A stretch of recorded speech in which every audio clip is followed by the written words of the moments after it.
भक्ति धारा सबका कल्याण हो।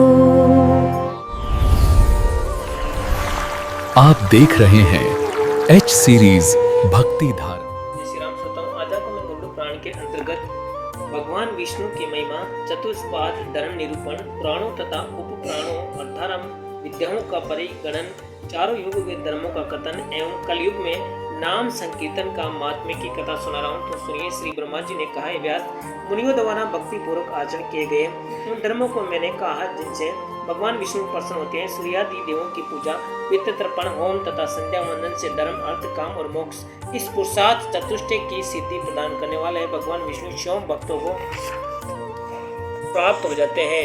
भगवान विष्णु धर्म स्वरूपी है। पूजा, तर्पण, हवन, संध्या, ध्यान, धारणा आदि भी जो भी सत्कर्म है वे सब हरि है। सूत जी ने कहा है, सोनक में चारों युगों के धर्मों का वर्णन करता हूँ, आप सुने। 4000 युग व एक कल्प होता है। इसको ब्रह्मा का एक दिन माना गया है। करते युग, त्रेता, द्वापर और तथा कली, ये 4 युग होते हैं। करते युग में सत्य, दान, तप तथा दया, इन चारों पादों से धर्म अवस्थित रहता है। धर्म का संरक्षण करने वाले हरि ही है। इस रहस्य को जानकर जो लोग संतुष्ट रहते हैं वे ही ज्ञानी है। सतयुग, करते युग में मनुष्य 4000 वर्ष तक जीवित रहते थे। सतयुग के अंत में धर्मपाल की दृष्टि से क्षेत्रीय उत्कर्ष की स्थिति में रहते हैं। शूद्रों की अपेक्षा ब्राह्मण क्षेत्रीय वैश्य धर्म पालन में उच्च आदर्श प्रस्तुत करते हैं। सर्वाधिक बलशाली एवं सूर्य भगवान विष्णु ही राक्षसों का विनाश करते हैं। त्रेता युग में धर्म, सत्य, दान और दया इन 3 पादों पर ही अवस्थित रह जाता है। इस काल के मनुष्य यज्ञ परायण होते हैं। संपूर्ण संसार क्षेत्रियों से सुरक्षित रहता है। रक्त वर्ण के भगवान हरि मनुष्यों द्वारा इस युग में पूजित होते हैं। मनुष्यों की आयु 1000 वर्ष की होती है। इस युग में विष्णु भीमरथ कहलाते हैं और क्षेत्रियों के द्वारा राक्षसों का संहार करते हैं। द्वापर में धर्म की मूर्ति 2 पादों पर अवस्थित रहती है। इस युग में अच्युत भगवान विष्णु पीत वर्ण धारण करते हैं। लोगों की आयु 400 वर्ष की होती है। ब्राह्मण क्षेत्रीय वर्ण से उत्पन्न प्रजा से प्रतिव्याप्त रहती है। इस युग के लोगों की अल्प बुद्धि को देखकर वेदव्यास का रूप धारण कर भगवान विष्णु ने एक ही रूप में विद्वान वेद को 4 भागों में विभक्त किया और अपने समस्त शिष्यों को उन 4 वेदों का अध्ययन कराया। भगवान वेदव्यास ने ऋग्वेद की शिक्षा पेल नामक शिष्य को, सामदेव की शिक्षा जैमिनी नामक शिष्य को, अर्थवेद की शिक्षा सुमंतु नामक शिष्य और यजुर्वेद की शिक्षा महामुनि वैशम्पायन नामक शिष्य को प्रदान की। वेदों को एवं पुराणों का अध्ययन सूत जी को कराया। इन पुराणों के एकमात्र वेद हरि ही है। ये 18 पुराणों के रूप में विभक्त है।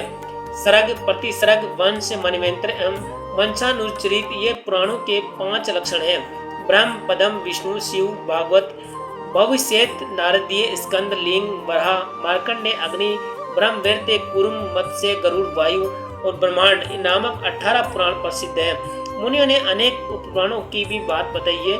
उनमें सबसे पहला उपपुराण सनत कुमार के द्वारा कथित है। भगवान नरसिंह के द्वारा उपदिष्ट एक दूसरा उपपुराण है जो नरसिंह पुराण के नाम से प्रसिद्ध है। तीसरा उपपुराण स्कंद है। इसको भगवान शिव के पुत्र कुमार कार्तिकेय जी ने कहा है। चौथा उपपुराण शिव धर्मोत्तर नामक है जिससे भगवान नंदीश्वर ने कहा है। महर्षि दुर्वासा द्वारा प्रयुक्त आश्रय अद्भुत पुराण तथा देवर्षि नारद जी द्वारा कथित नारद उपपुराण है। इसी प्रकार कपिल वामन अथवा उसन उपपुराण महर्षि कपिल वामन और उसन द्वारा उपदिष्ट है। इसी प्रकार ब्रह्मांड, वारुण, कालिका, महेश्वर, साम्य, पराशर, मारीच तथा भार्गव नामक उपपुराण भी है। पुराण, धर्मशास्त्र, चारों वेद, शिक्षा, कल्पादि 6 वेदांग, न्याय, मीमांसा, आयुर्वेद, अर्थ शास्त्र, गंधर्व शास्त्र तथा धनुर्वेद शास्त्र ये 18 विद्याएं।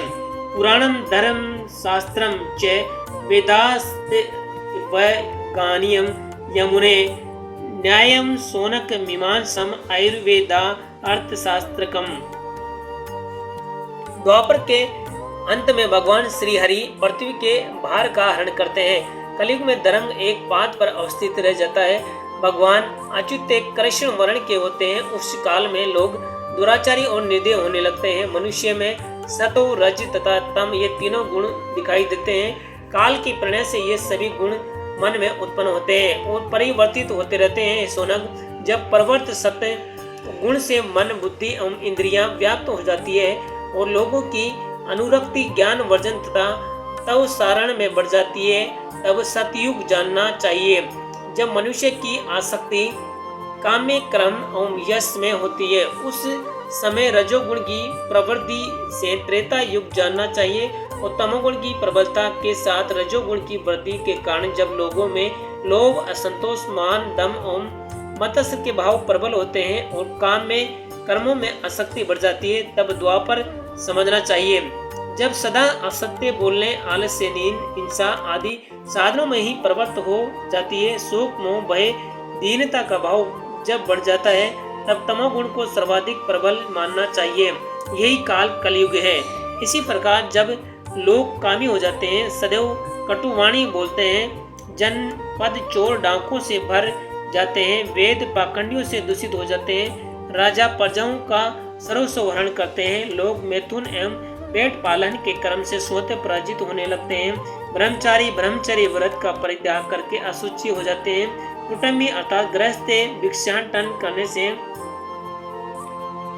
करने लगते हैं, तपस्वी गांवों में रहना प्रारंभ कर देते हैं, सन्यासी अर्थलोभ में फंस जाते हैं, लोग लघु शरीर होने पर भी अत्यधिक भोजन करते हैं और जो चोर है उसे साधु के रूप में लोग स्वीकार करने लगते हैं, तब कलयुगी मानना चाहिए। इस कली काल में बढ़ते गण अपने स्वामी का तिरस्कार करते हैं, तपस्वी अपने व्रतों का परित्याग कर देते हैं, क्षुद्र प्रतिग्रह करने लगते हैं, वैश्य ब्राह्मणों की सेवाओं की उपेक्षा कर सोम व्रत परायण हो जाते हैं, धार्मिक भाव कम होने से सभी लोग बेचैन रहते हैं, संतानें धार्मिक शिक्षा का अभाव होने से पिशाच के समान बन जाते हैं, अन्यायी से अर्जित भोजन के द्वारा अग्निदेव को आहुति, देवताओं को नैवेद्य तथा द्वापर पे आए हुए अतिथि देव की पूजा होती है। इस कलयुग ही समझना चाहिए। सोनक, कलयुग के आ जाने पर लोग अपने पितरों को जल तक नहीं देते, सभी प्राणी स्त्री के वश में हो जाएंगे, सबके कर्म क्षुद्र व्रत होंगे। इस कलिकाल में स्त्रियां अत्यधिक संतान उत्पत्ति करने वाली एवं दुर्लभ भाग्यशाली होंगी तथा बड़ों की आज्ञा का उल्लंघन उनका स्वभाव होगा। ऐसा स्वभाव हो जाने पर यदि उनकी निंदा की जाएगी तो वे उसके प्रति गंभीर होकर अपेक्षा भाव अपनाएंगे। ये इस अपेक्षा भाव को अपना सिर झुका कुचला कर व्यक्त करेंगे। कलयुग के मनुष्य भगवान विष्णु की पूजा नहीं करेंगे, उन सभी का विश्वास पाखंड में बढ़ जाएगा। है ब्राह्मण, ये काली काल दोषों से भरा हुआ है, किंतु इस दोषपूर्ण युग में एक महान गुण भी है, वह गुण है भगवान श्री कृष्ण का संकीर्तन। उनका संकीर्तन करने से ही मनुष्य संसार के महाबंधन अर्थात अवागमन के जाल से मुक्त हो जाता है। ये सोनक, करते युग में प्राणी को जो फल भगवान विष्णु का ध्यान करने से प्राप्त होता है, त्रेता युग में जो फल उनका जप करने से प्राप्त होता है और द्वापर में जो फल उन भगवान विष्णु की सेवा करने से प्राप्त होता है, वही फल कलिकाल में भगवान के गुण, लीला एवं नाम संकीर्तन से ही प्राप्त हो जाता है। इसलिए नित्य ही भगवान श्री हरि का ध्यान, पूजन तथा संकीर्तन करना चाहिए।